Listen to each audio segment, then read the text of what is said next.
Hi, my name is Terry here at Psychic Visions and at Psychic Text.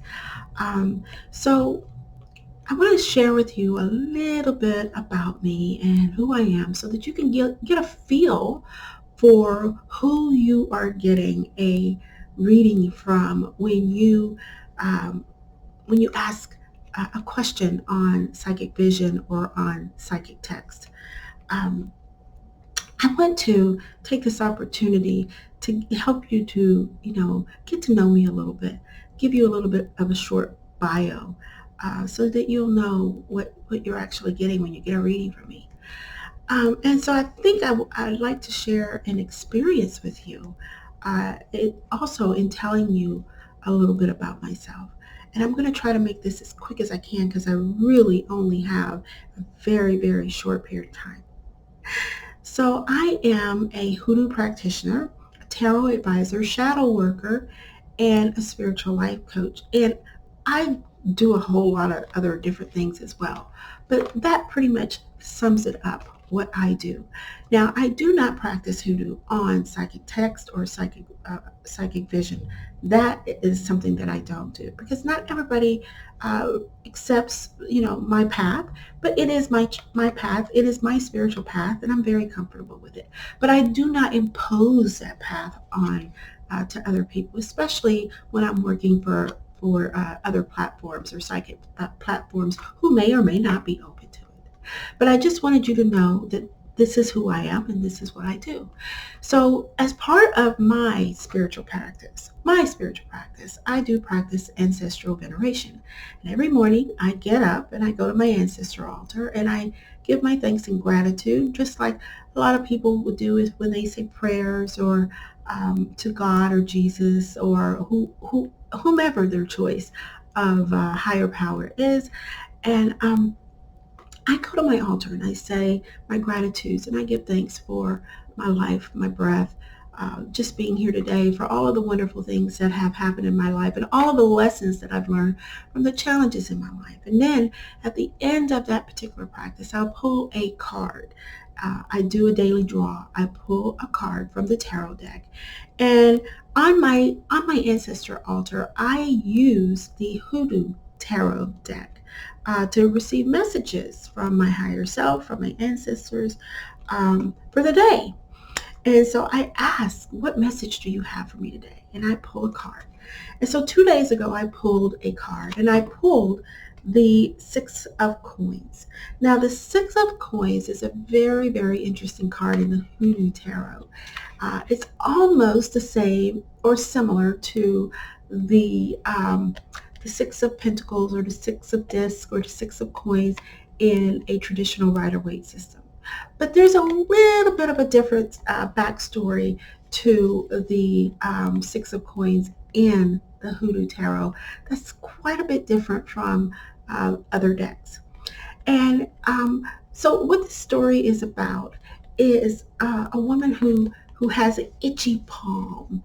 Back in the day, if you're familiar with any of the Black African folklore or African American folklore, you might hear stories about people growing up in households where the older folks would say things like, "I've got a burning in my ear, someone's talking about me, or my palm is itching. That must mean I'm going to get some money today," that type of thing. And that is very much what the backstory is to this card. As you can see, there's a woman scratching her palm because her palm is itching. And in her palm, she's holding a $2 bill. And then there's some dice on the table that has the number 7. So it was interesting that I pulled this card because initially I had no clue what this card meant for me for the day. I thought, this is my daily draw for the day. I don't know anybody who's going to give me any money because the traditional meaning of the Six of Pentacles in the Rider-Waite Tarot is about an exchange of energy, giving and receiving. It's about, you give and you get something back. What goes around comes around, that type of thing. But in the Hoodoo Tarot, this is about someone is got an itchy palm, and because you're maybe getting something quite unexpected. So I thought that was quite interesting because it just I didn't resonate with it immediately because I thought, well, this doesn't apply to me. I'm going to be at home all day. I'm not going to be engaging with anybody. I'm not asking anybody for any money. I don't have to pay anybody for any money, and nobody's going to be paying me other than me getting on the platforms and working online. So I thought, well, what in the world could this be about? So I just kind of, shrugged my shoulders and set it aside. And then I got to thinking about, later that day, I got to thinking about, how my grandmother, um, when I was a little girl, she used to say, oh my goodness, my palm is itching. Somebody has done sent me some money. I better get to the mailbox to see if I got any money in the mail or anything like that. And my mother and I would laugh so hard at my grandmother because we would tell my grandmother, we say, Grandma, you shouldn't believe in those old wise tales. You just shouldn't believe in it. It's so silly.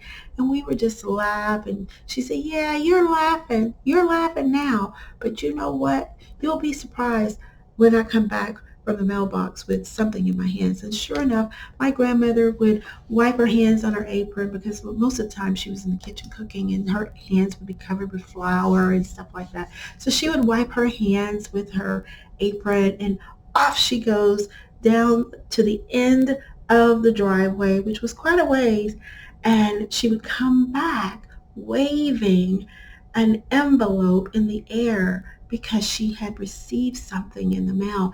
And wouldn't you know it, the moment she walked back in the door, she'd say, I told y'all somebody was gonna send me some money. I told y'all. And we would just be sitting there just laughing and then our mouths would just drop wide open when she would open up the envelope and pull out a $5 bill or pull out a $20 bill or a small little check that her daughter may have sent her who lived in California at the time. But those were the kind of experiences that I grew up with. And so I realized that this is what this was talking about. And still, I was like, so okay, how does it apply to me? Well, shortly after all of this happened, after I pulled these cards at the altar, I went into the kitchen and I noticed I didn't have any food in the refrigerator hardly. I hadn't bought groceries for the week. And I began to feel a little down, feel a little depressed because our funds were low. And needless to say, we are going through a little bit of a struggle because of the inflation hike that is happening everywhere. I mean, we're all getting bit in our pocketbooks right nowadays. At least most of us are, because of the inflation hikes that are happening. And so I had no idea where we were going to get the money to buy groceries, pay some of our bills. I was like, oh my goodness, so I started going down that rabbit hole of negative thinking and worrying and fear and doubt and things like that. Well, after a little while, my husband came into my office and he said to me, he said, hey, did you know that something odd happened to me just a few moments ago? And I said, yeah, what? He said, I was sitting on the side of the bed and I heard like a little whisper in my ear that said, check your green card, check your green card. And he said, I started talking to myself and I said, why would I check my green card? I don't have any money on my green card. Well, see, over here in the States, the green card is like a Social Security card. It's when older people, when they get their Social Security checks, it is deposited onto like a credit card or a debit card. It's deposited onto a green card, and then you can shop with it. You buy whatever you want. It's your Social Security check over here in the States, and so he said, I decided to go ahead and check it, even though I didn't believe I had anything on it. He said, I checked it. And so he checked it, and he said, did you know there was $300 on that green card? And I said, no. Where did that come from? He said, I don't know. I had no idea I had $300 on my green card. I said, well, maybe there was something we didn't pay, and we did, because we usually pay our rent off of that green card. And he said, I just don't know. He said, but we got $300 on the green card. My mouth dropped wide open because I turned around and I was like, oh my God, where did that come from? And I looked down at the ancestor altar, and I looked at this card, and I said, oh my gosh, she did it again. My grandmother did it again. The six of coins, the itchy palm, my grandmother pulling out an unexpected surprise out of the mailbox, and the miracle card from the African Rising Goddess Oracle deck put together said a miracle had just happened.